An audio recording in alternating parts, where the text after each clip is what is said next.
Hour 2 Overdrive continues, brought to you by FanDuel, bringing you everything from the opening line to the final score. Bryan Hayes, Jamie Noodles, McLennan, Frankie Corrado in here. Leaf game has been wrapped up, and the Leafs storm back. Score 3 in the third to beat Detroit 3-2 in reg. Oh. And nice feeling now after the game. It was a little sleepy to start. It was a really sleepy first two periods for both teams. Yeah, Not like Detroit came out flying. It was, the shots were, I think it was 8-5 after the first period, and not many high danger chances at all for either team. Second period wasn't much better. There was a penalty shot. Daniel Sprong actually scored a beauty on a penalty shot for Detroit. But then obviously the Leafs found a way to recalibrate through 40 minutes, and they came out flying in the third period. They dominated in the third period. Yep. And William Nylander had 3 points in the period, a goal and 2 assists. His point streak is now up to 16 games to start the season. And what is that, 24 points or something for him on the year already? Dude, he's having a great year. Incredible season for Willie. And that's really cool. Like his family's there. You can see his grandmother's been all over TV all day. It's almost just like everything's, really cool story. Everything's aligning for Willie this year. It's the contract year. He's gotten off to a great start. He's playing great. It just so happens to be that the team's going to Sweden and all his friends and family there get to go watch him play. He's going to make a big number on his next contract. Like, I don't know. There's just some years where everything seems to align for you. Mm-hmm. And it would be easy this year to get caught up in all of that, right? Like just to have a dud of a season with the pressure on. But I don't know. There's just something about this guy where it's like he's built a little bit different and he seems to thrive in that kind of situation. Does it worry you, though? Like when, because the next deal is going to be a massive deal, regardless, whatever, if it's 9-something or 10 or whatever. Like it's going to be a massive deal. Mm-hmm. Does it worry, because when's the last time we've seen him have an off season? When's the last time we've seen him take a step back? That's because eventually, we're seeing it. Like Hayes, we had this argument. This is where I was going before we had to break.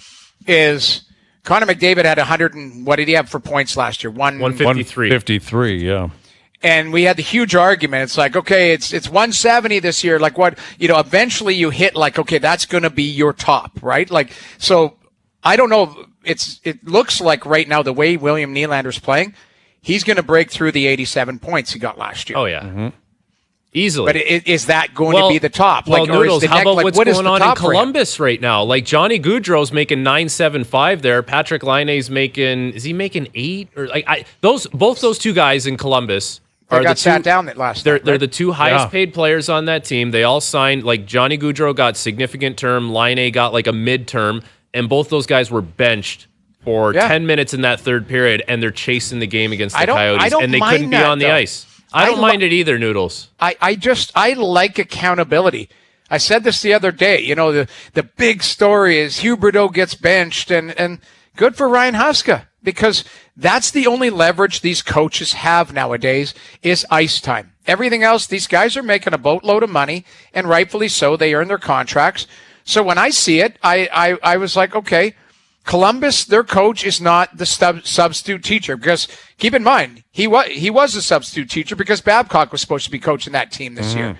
So good for him. Good for him that he sits these guys down if they're not buying into what he's selling. I think that's the only thing a coach can give or take away is ice time. Everything else, it's all window dressing. Yeah, and listen, just because it's happening with Gaudreau and Laine doesn't mean it's going to happen with Nylander next year or whatever. But Willie's going to be 28 when the deal kicks in. That's another thing, right? It's you're talking probably past his prime at that point. He's in it right now. At some point, you've hit it. This is probably as great as it's going to get. And that doesn't mean it can't stay here for a while, or even if it drops a little bit, that's not a really valuable piece. And it doesn't mean that he doesn't round out other parts of his game. But these are all things that have to go into the calculation of. Agreed. That's kind of where I was at. And here's another thing that has been well stated. The Leafs have been very clear in public that they want to keep him. They're not disrespecting William Nylander. Yeah. If there was a deal to be had, it would be done by now. Where you see that with other teams, like Vancouver, I think this year, they were like, we'll see what happens with Pettersson. We'll let you know. It's how's that going for you? That was petty. That one, you ask me, because he said it first. It was I want to see the direction. Right of the now, team they want to see what's up with him. You know what? Actually, we want to see the direction you're going to go in. Right. And he said, "Well, how about I lead the league in points?" And it's working out, I would say, pretty well for him. But the Leafs, again, they've been very clear on what they want. So, all right, Dave Poulin will join us. He's doing some post game stuff, obviously on TSN 4. We're up on TSN 4 now, I believe. But it is the Grey Cup this weekend in Hamilton. It's been a busy week for everyone involved. You got the Alouettes against the Blue Bombers. And to help us tee us up, here's our TSN CFL insider, Dave Naylor. How you doing, Dave? Very well, guys. Very well. It's always an exciting week, and this week they have extended Grey Cup week by a day. We started this thing on Tuesday, but it flies by as it always does. And looking forward to the game on Sunday. Yeah. So help us set the scene here. I mean, the Bombers, they are in familiar territory. They're in the Grey Cup every single year. They're a massive favorite here. And Montreal, this time last week was supposed to just walk into BMO Field and get dusted. So it would be, a repeat of what we've seen in the past, Argos Bombers. That's not the case. Is this David versus Goliath? Like, is that how we're setting this Grey Cup up? I would have told you that a few weeks ago, and I'll be honest. I think I slept a little bit on the Montreal Alouettes. I mean, I thought Hamilton would beat them in the East Division final. I absolutely thought the Argos could beat them last week, and I thought they might beat them badly. And, this is a team that their defense is really, really good. I mean, they are, and they added a couple of guys in Sean Lemon and Darnell Sankey that were free agents during the season. And defensively, they create turn. I mean, here's the common link, okay? In the East Division semifinal, Hamilton starts marching the ball down the field, and on about the sixth play of the game, they create a turnover. And Hamilton never really recovers from it.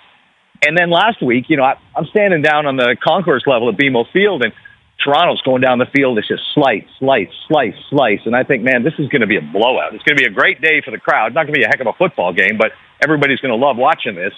And all of a sudden, pick six, 106 yards, touchdown, and it just shocked Chad Kelly. It shocked the Argos, and they never recovered from it. So, I think this is going to be a low-scoring game. There's two really good defenses. And if it's a clean football game, and I mean that, by that I mean, there's no turnovers. There's not there's not one team racking up a ton of penalties.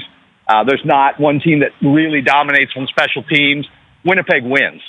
But if Montreal can create a turnover, on plus territory, if they can get a return, where all of a sudden this goes back to the Winnipeg 30 and play on some short fields and then defend that lead, I absolutely believe that Montreal can win this game. Dave, last year the Bombers lose to the underdog Argos, and they're going to go against another significant underdog this year. Like, what do the Bombers learn from last year and apply it to this year? That's a great question because they let that one get away late. I think here's the difference in Winnipeg's team last year and this year.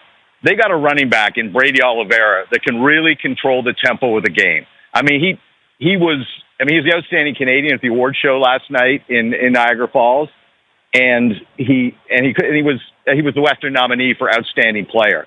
And I think they can really control the tempo of the game by running it with him. And last year, that was just one of the things they weren't able to do. And Chad Kelly comes in and plays the hero role, and all of a sudden the game. So now, all of that said, it ended on a blocked field goal. So it wasn't like the Bombers bleeped the bed or anything like that. But I do think that presence, that sort of their ground game this year, and that offensive line, the way it can push people off the ball, can really control the game. Now, the interesting thing for Winnipeg is going to be, they got a receiver in Dalton Schoen, who in his 2 years in the CFL has been one of the best players in the league, and he hasn't played in about 5 weeks. He hasn't practiced this week. We don't know whether we're going to see him on Sunday. I think there's a chance, but I think the chance is less than 50%. So I think that even kind of heightens the need for Winnipeg to be able to run the ball. And that's how they got here. If you look at the West Division final last week against BC, BC was kind of a one-dimensional team. They could throw the football, they couldn't run it, and Winnipeg could do it both ways. So I think leaning on Brady Oliveira is kind of what you carry with you into this game this time around. With Dave Naylor, Grey Cup this weekend in Hamilton, Winnipeg against Montreal, and the awards were handed out, and not surprisingly, there's Chad Kelly, the MOP, and the Argos 16-2 on the season, and it just went awry last week. Like, it was wild to watch, where Chad Kelly was throwing pick after pick after pick, turnover after turnover after turnover. It was supposed to be basically a perfect season. 16-2, you get through Montreal, you meet Winnipeg and Hamilton. There'd be 1 million Argo fans there. Finish the Grey Cup, and all of a sudden you're considered maybe the greatest team of all time. Now it's all forgotten, Nailgun, because they lost, and I'm curious how they recover. Like, where do you see the Argos going from here? Because obviously they had a great team, but on one afternoon in Toronto, it it all went awry. You know, David Sanchez and I were talking after that game, and I said something that he agreed with. I said, that's the greatest variance I have ever seen in my life in football between what a quarterback looked like during the regular season and what he looked like in a playoff game. And I'm talking any era, any league. I have never witnessed something quite like that. And in fact, you know, our pal Mike Hogan, who was doing the call for the Argos, there's one point in the game where Hoagie just, I guess he doesn't know what else to say. He just shouts out, "This is not Chad Kelly."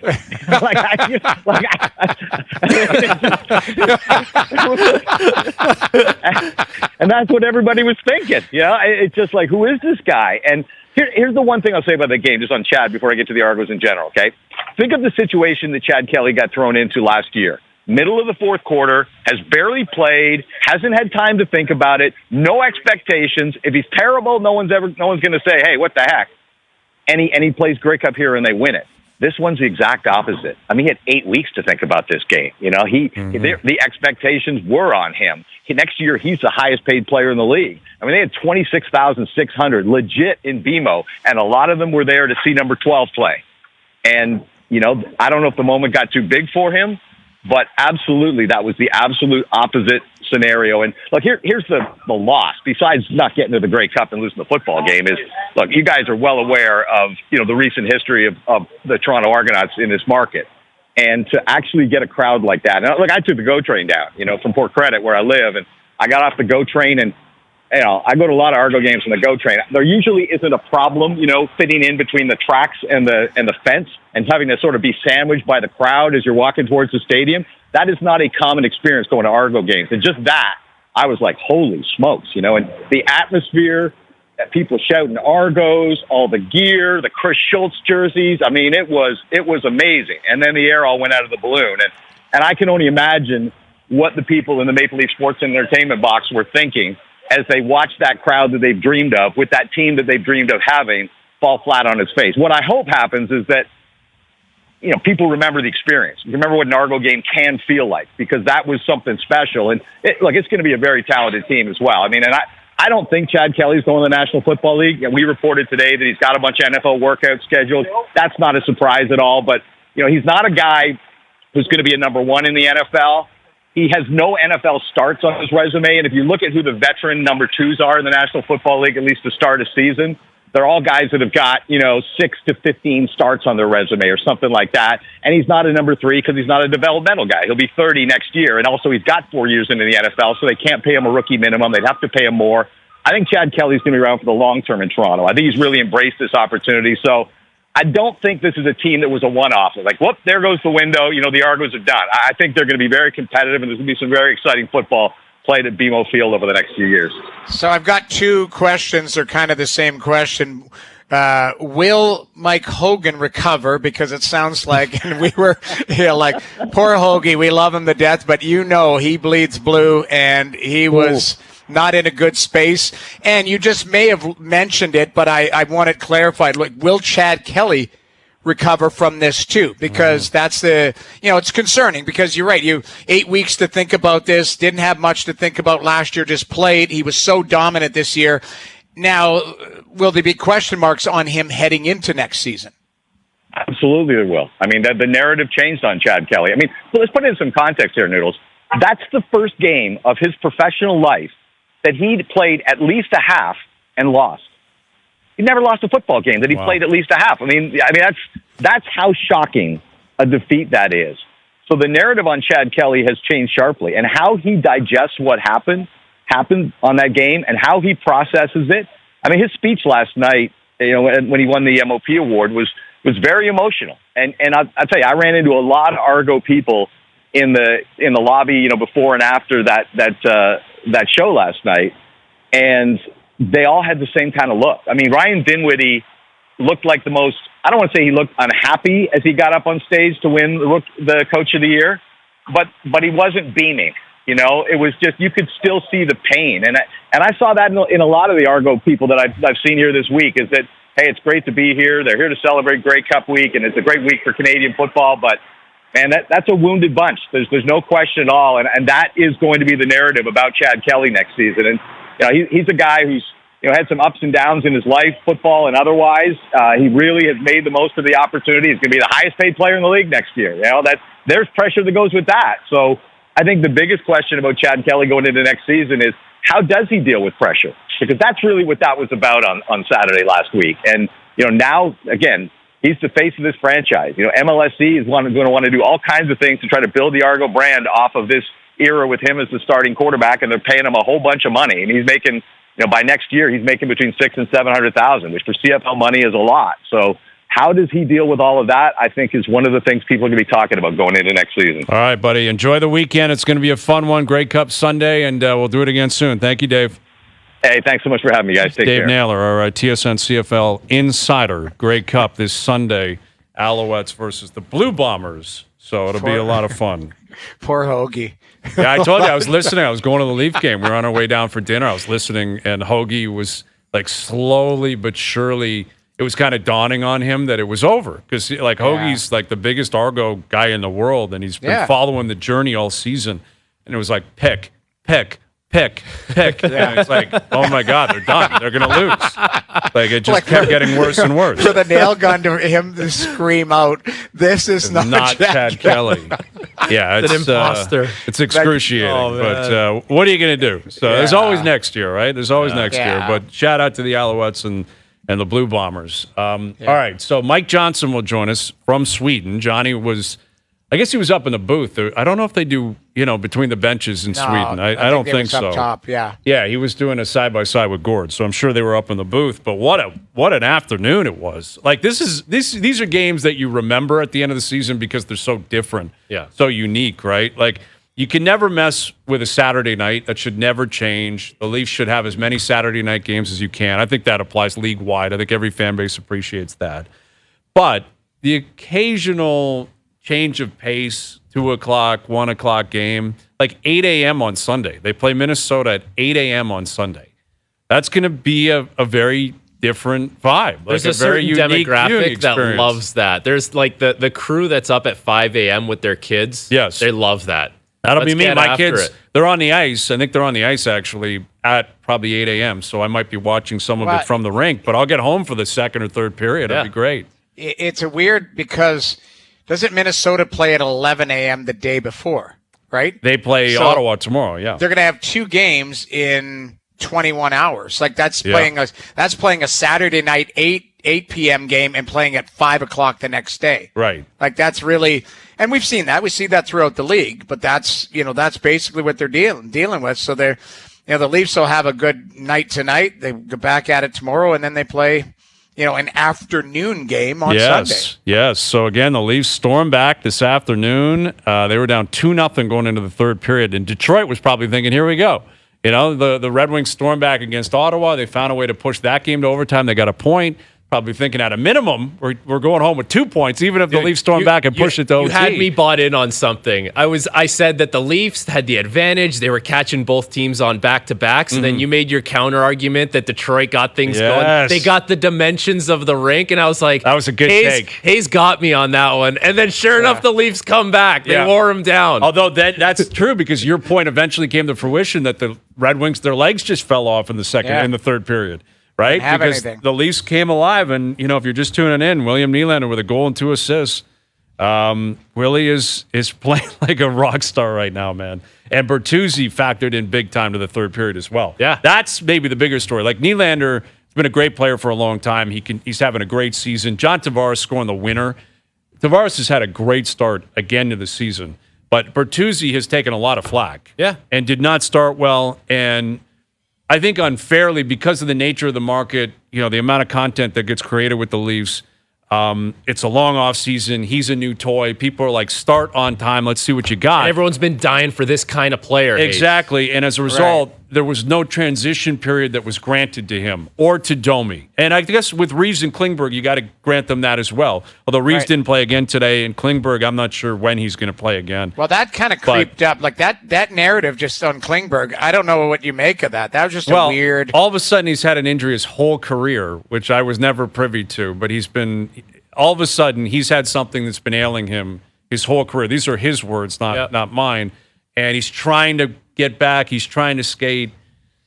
Kind of feels like a Matt Murray situation, Robidas. Does it rhyme with? I was going to say, does it rhyme with Obida? I don't know what's going to happen with him, but weird. Yeah, that's weird. Well, good for Bertuzzi because he was given the opportunity to play with Matthews and Marner, and I think a lot of people, myself included, thought that was just going to take off and they were going to run with it and be one of the best lines in the NHL.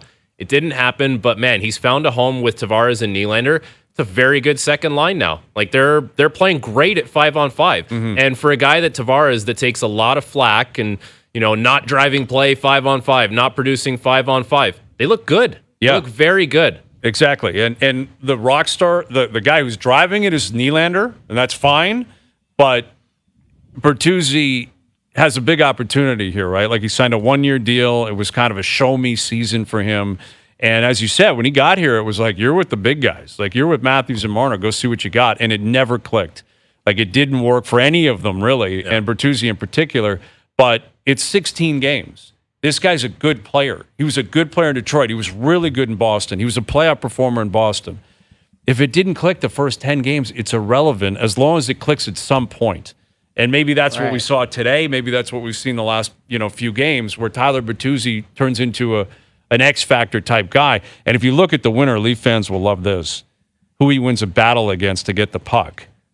Justin Hull. There's a puck battle behind the net. Bertuzzi pushes him off the puck almost with ease. And then he makes a great pass to Tavares back door. And I'm not trying to jump on Justin Hull, but you're gonna jump on. But that was what we saw a lot. Like a guy who's 6'3", and it's like you can push him off pucks. Yeah. Doesn't know he's 6'3". Exactly. And like Bertuzzi, if you look at it, Bertuzzi just kind of gave him a shove. He didn't barrel him over. You can't lose that battle. He won the battle. Yeah, he won the battle. He won the battle. He didn't play last game, right? Like he was at Justin Hull's been healthy a few times. He's been a healthy scratch there. Yeah, he's been healthy a few times. Yeah. Joe from the Bridge saying that Klingberg has had 2 hip surgeries in the past. Yes, thank you, Joe from the Bridge. So all of a sudden, when he was a rookie, it was ailing him. When he had 70 points one season, it was an issue. I just don't remember it being public record. It catches up to everyone, right? Sure. Like at some point, your day's going to come and you can't move the way you used to move before. Absolutely. And for a guy that probably really relied on that, like you see how that really affects his game. Well, again, it's not his fault. Like if you have injuries, that's the truth. And if it was building up, then okay, it was building up. I guess it's more on the Leafs to not realize that. Yeah, it's not his fault. The teams want to give him money. Exactly. And sign him. The Leafs gave him $4.1 million, and last year it was really flaring up, and they were hoping it wasn't going to flare up this year. Well, obviously, it's still been an issue for Klingberg, but he hasn't been in the lineup, and the Leafs have won 4 of their last 5, I believe. And that's a big start to the trip, right? Now you're kind of playing with house money. Now you got Minnesota on Sunday. If you can find a way to get points there. And Detroit is a team you're battling with within your division. You've come back and you won today in regulation. So now Detroit is heading home with only a point. Yeah. And, it's too early for scoreboard watching, but still, it's a cool day. And I think it's much more meaningful that Nylander was kind of front and center because the whole trip really has been about Nylander. And like I was thinking about that earlier. If you're the Leafs, like, do you wish this trip was next year so that's a part of the negotiation? Not that he's going to re-sign because you're going to Stockholm for 5 days, but like this is a big moment for him. Like obviously, and it should be all the Swedish players. All those it's a really guys, cool like scene. whatever those Stockholm's obviously a big city, but a lot of those guys are from smaller towns in Sweden. Those guys are gods in all those towns. Like those are the guys that made it to the NHL. They're revered by the junior program, the pro program they all played for, and like Willie's no different, right? He played in a few different places in Sweden, but. Like that guy, it's tough to say who represents Sweden right now in the NHL.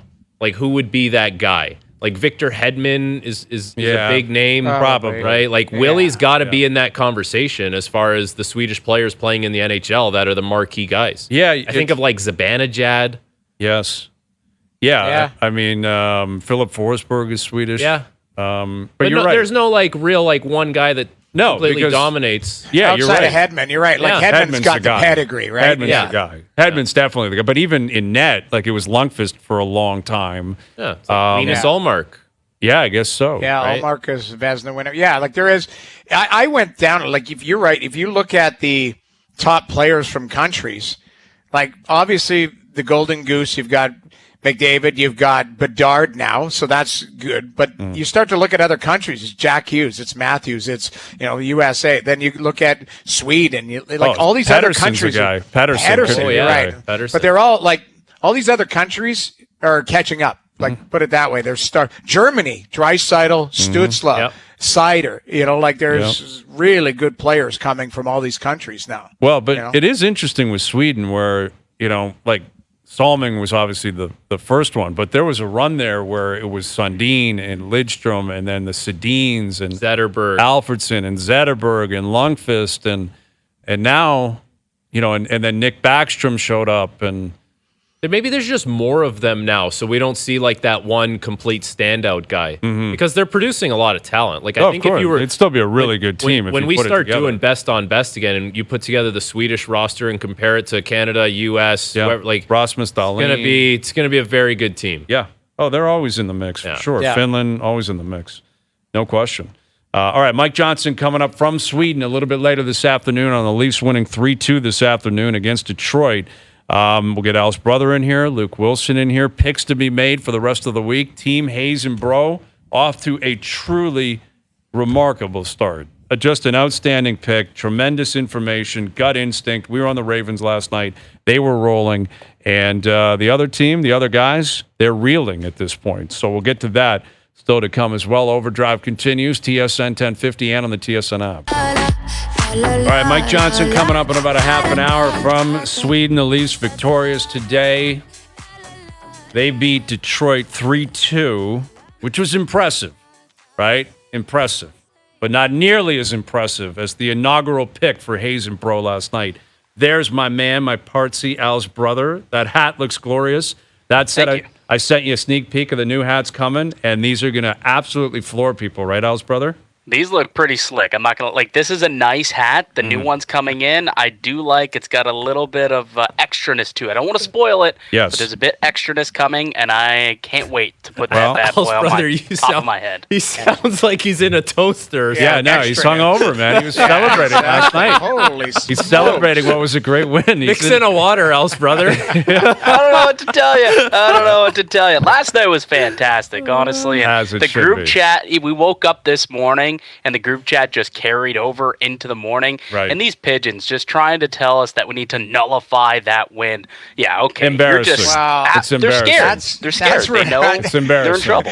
That's where I was going to go, is the group chat. Yes. Were these guys trying to make excuses because Burrow's hand, that was it? It doesn't matter. It doesn't mean anything because of Joe Burrow getting injured? Yeah, more or less. We have one half of a team that is, quite frankly, being labeled pathetic by a lot of people, not just us, on the line, because the O-Dog doesn't want any part of this, right? O's probably on the 401 right now crying because he realizes that he's in big trouble because Hayes and Bro are coming in hot. But here's Luke Willson, who will represent, again, one of the more pathetic duos I've ever come across in my life. Luke, go ahead. Express yourself. Explain why you guys want that game nullified last night. Okay, first and foremost, I've got to take a few steps back here. Did I just hear Al's brother say that the new hat has extraness to it? Yes. That's a good thing? That's a very good thing. I'm not sure what's going on there. Secondly, he used the term pigeon, which is definitely something I would say, so we need to stop stealing my terms. Third, I thought we all agreed for the integrity of gambling and for the integrity of this matchup that clearly this game should be void. And again, you guys should have no problem with this because you guys are such a great team. You're going on such a run here. Mm-hmm. But the fact that Joe Burrow was not on the injury report, the NFL has already launched an investigation. He comes in with a sling on his hand or rollerblading wrist guard and then has a non-contact throw. I'm not buying this. He landed on it. That ends his entire season. Okay, is the sketchiest thing of all time, and that's just facts. So again, if you guys have any integrity, which I say that, and as I'm saying it, obviously you don't, you would step up to the plate here and say, hey, this game shouldn't have counted from a gambling purpose because it was based upon a bed of lies. Well, here's how I would respond to that is I'll grant you that to an extent, even though it's completely ridiculous and embarrassing. Let's say he was on the injury report. that means what is the spread? 5.5? Maybe 6? Like maybe 6. He still started the game. The Ravens won by 14 last night. That spread was not going to be 14.5 because Joe Burrow was on the injury report. At 6.5 points, you are for sure taking Cincinnati, especially after Baltimore last week burned you at 6.5 points on the combo yesterday. You're like, it's only 3.5. No. Al's brother had wins updates from 1950 that was telling us the Ravens were the play and the lock of the century, right, Al's brother? Listen, I'm going to tell you right now, you've let Al's brother back into this thing. He comes out, he gets very lucky. You got to believe as a gambler. You said that you're a gambler. Yes. That there's such thing as karma. I'm just letting you know right here, this immediate gain where it's completely cheap, totally offside, is going to burn you. Karma will no longer be on your side. You're making a deal with the devil if this is how you want to go. It's all good, man. I'll sell my soul right down the river with my parts here, right, Al's brother? I got no issue with that. I'll sell that soul. Vote to see if it's fair. No, it's not. That's not what happened? No, everyone understands that it's ridiculous. A bet is a bet, right? Hey, I got paid out on FanDuel last night, so. That's right, Al's brother. Well, I've got a question for everybody. So, Luke, you're saying if the NFL comes up with the investigation and they find out that Burrow had fallen on a dance floor and hurt his hand and then he tried to fight through it and then during the game he's like, can't go, you think that it should be nullified from a betting standpoint? I'm just trying to figure out what the end game is here because I've heard of guys getting hurt kind of away from the rink, away from the field, away from the court, and then having to play or practice and then go, oh, I'm hurt. So is this like, where are you going with this? Because I don't think you can go back on this. The game is done. So are you talking from Team Owen Wilson's perspective or the NFL? Yeah, exactly. I'm talking from Owen Wilson's perspective, but the NFL doing an investigation, what can they, what did they come up with? I think Cincinnati's in grave danger of losing a draft pick. And I'm not just saying that. That's kind of the punishment. And again, I think what really spoiled it was that he had that contraption, whatever you want to call it, on his wrist walking in. And Noodles, I said this last night, but in that league, with all the legal stuff post-playing and all the injury reports, plus all the gambling lines, betting, et cetera, you cannot go into the training room and grab a bag of ice from a trainer. You can sneak in there and get one yourself without it being documented. So I have, for 8 years of playing, I had a 10,000-page medical file. That's not an exaggeration. I was looking through some of it the other day. So the idea that nobody on the Bengals had any idea that Joe Burrow had a wrist ordeal, it to me is insane. Again, unless he just hit it and then thought, hey, I could wear this wrist sleeve in. And again, my next point is, even if you have a contusion, like a deep bruise, that's supposed to be on the injury report so that everybody knows what's going on. So I really think that when they start peeling back some layers of this thing, Joe Burrow and the Cincinnati Bengals will be punished to some degree from the NFL. Obviously, they're not going to change the game, anything like that. And then the last thing I'll say, with irregardless of our gambling ordeal, is you got to feel pretty stupid right now if you're in the Cincinnati Bengals front office or one of their coaches. The guy's out for the whole year. Granted, they lose last night. They're sitting at 5-5, and it's like, okay, we're not going to win the division. But I think everybody with a healthy Joe Burrow would still feel like they're a very, very, good team to make at least a wild card spot. This team's schedule, and with Joe Burrow out, they're cooked. They're done, man. They are done. It's over for Cincinnati. Yeah, it's been quick, and it's done. Luke, what's worse for you? A guy like Calvin Ridley, like putting together a parlay, or what just happened with Joe Burrow, where we get viz of him walking into the stadium, he's got the sleeve on, he's not on the injury report. Now a bunch of people put money on the Bengals, and, a lot of those people are out money now. What's worse? Well, I don't know to the extent that Calvin Ridley was gambling, but, I was not a gambler when I was playing whatsoever, but, does it bother me if a football guy is betting on a game that has nothing to do with them? if he's not getting inside information, I don't really care. I know the league does. I'm talking for me personally.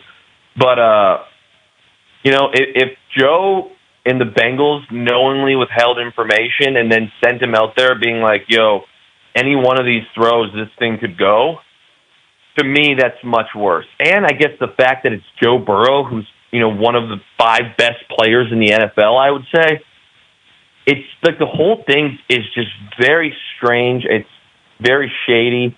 And again, if Team Hayes and Burrow had any integrity, they step up to the plate here and void this game. Yeah, it's called competitors, man. Right, Al's brother? We're competitors, and the bet's a bet, and the bet was in. We didn't know this information. We had tremendous information, but we didn't happen to know that information. And Al's brother, you hammered this. We were misled on the group chat. This is not going down to a vote. No, this isn't going down. JP, Chris, you guys know what's up. Like, we can ask people, but it doesn't matter. It's not coming off the board. You guys are still +4 on this. It deserves to come off the board. We got cheated. No, thank you. See, there's JP's vote. There's JP's vote. No JP chance. just gave you that answer. Just gave you the answer. All right, let's get to the pick so you guys can try to dig yourself out of this, because I think this is really going to get ugly really, really quick, personally. We're only 4 back. Al's brother's got the best information in the game. I got the best gut instinct in the game. People are buzzing on FanDuel and Vegas. There's billboards going up all across the country, and there's a lot of support for what Hayes and Bro are about to bring to the table. But you guys are up first. Battle of the AFC North. My main man, Kenny Pickett, who stays healthy. Those small hands, there's no issues there. You got Steelers at the Browns. Browns are laying 1.5 at home. Who is Timo and Wilson taking, and why? We're taking the Browns. Right now, the spread is 32, or the total is 32.5. I believe we have the Browns are -1.5. Yes. Listen, I know that there's going to be some sort of strange stat that makes no sense that you guys are going to claim here for their side. But let me give you just a blatant stat here.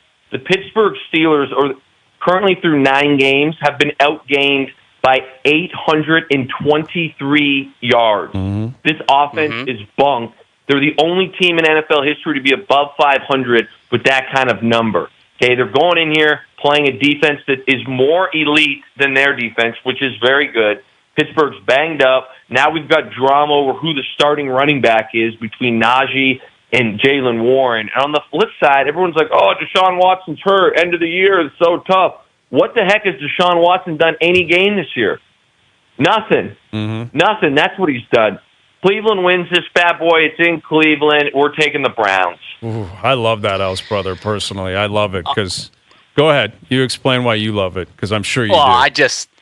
You're looking at a Pittsburgh Steelers team who's coached by Mike Tomlin, and sure, you throw out the numbers there. They've been outgained and all that throughout the year, but guess what they're doing, Hazy B? Guess what they're doing, Partsy? They're winning football games. That's right. Winning football games.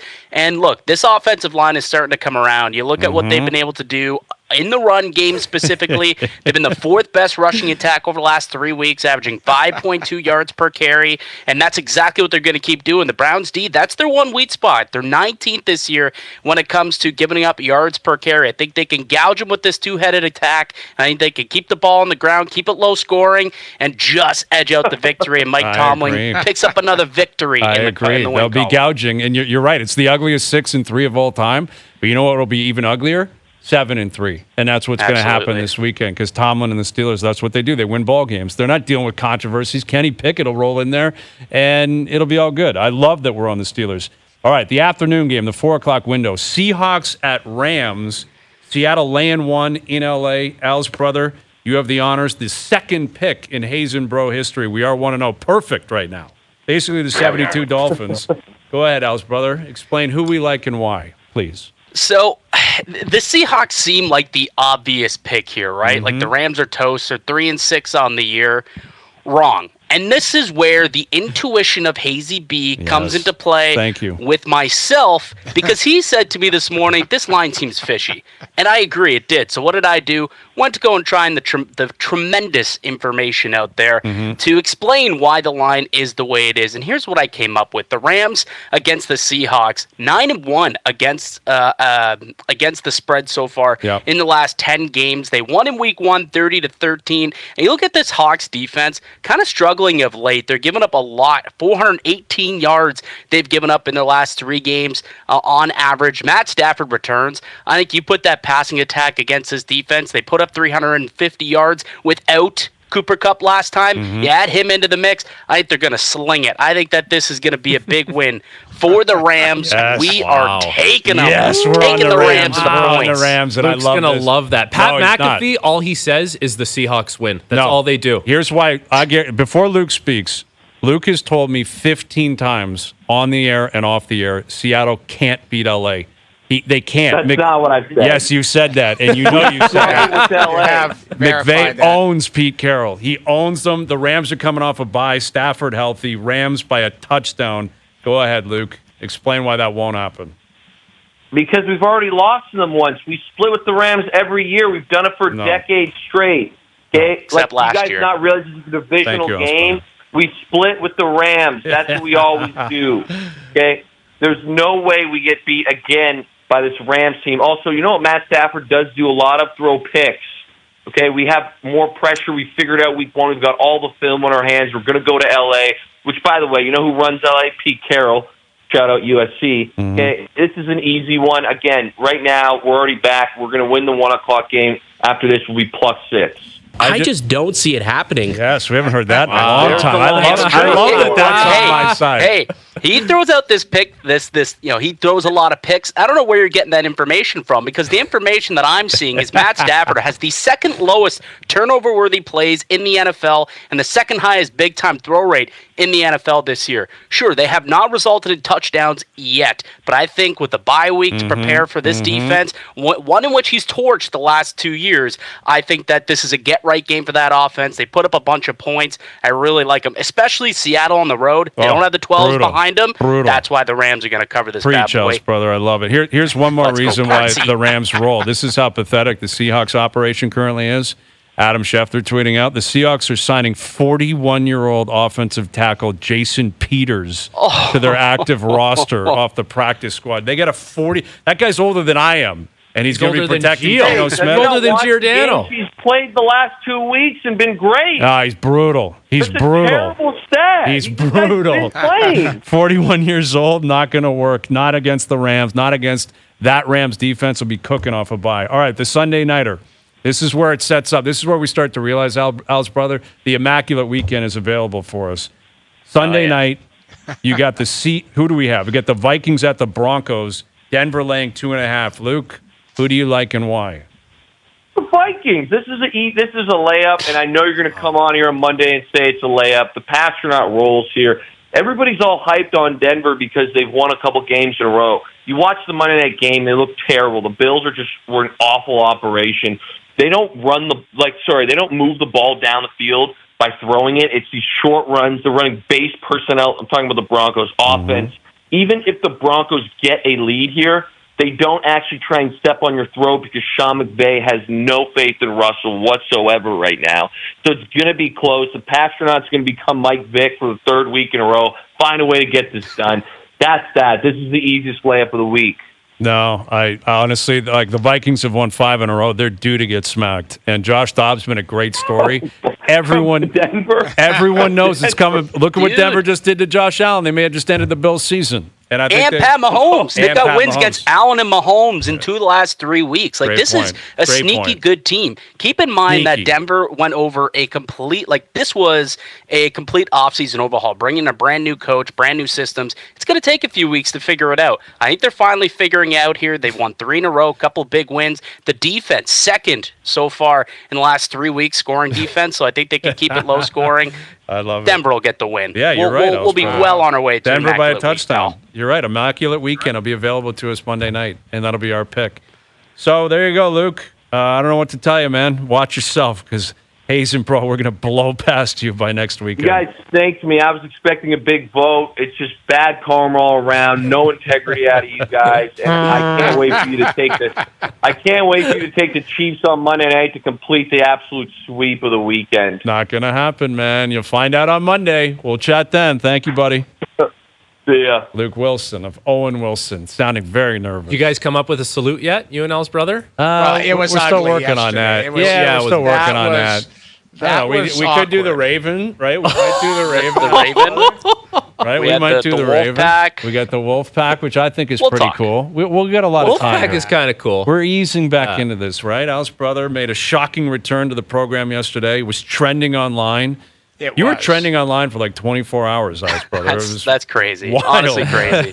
I got a bunch of texts, and a lot of people flooded my Instagram, my Twitter, and I mean, thanks to the fans too. Like, I'm excited to be back, but I wasn't expecting that type of reception. I knew people would be excited, but that was something else. You're a legend, and you're part of the greatest gambling duo currently residing in the country. That would be Hayes and Bro. Right.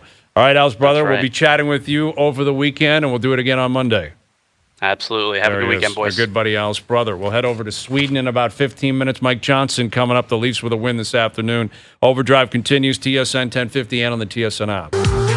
Mail-in and Fridays brought to you by Boston Pizza's new Square Footer Pizzas. BP is reinventing the wheel with our 3 new Square Footer pizzas, an entire square foot of more cheese, crunch, and taste. These new pizzas are an absolute must-try at your local BP tonight. So the Leafs with a win today in Sweden. What if they got a Boston pizza over there? I don't think so. I don't know if they got good, Boston They have pizza good there. pizza in Sweden, though. Yeah? Oh, yeah. Really? Yes. Like their own type of pizza, or is it just kind of like anything else? They know how to make it. All right. Everything's good there. Yeah, it seems like the cuisine is pretty decent in Sweden. Yeah. It's quality. Good food there, for sure. Yep. Okay. All right. Well, they'll be partying tonight, man. I guess the Leafs could floor it tonight. They're not playing tomorrow. Yeah. Right? Like a Friday night in Stockholm coming off 2 points. Yeah. That could be a big night. They could have a few Norlands Gould. There's a beer for you. I like that. All right. Well, Mike Johnson coming up in the next hour from Sweden on the Leaf win today. Josh Lewenberg coming up on Raptors Celtics tonight. Overdrive continues, TSN 1050, soon to be up on TSN 2.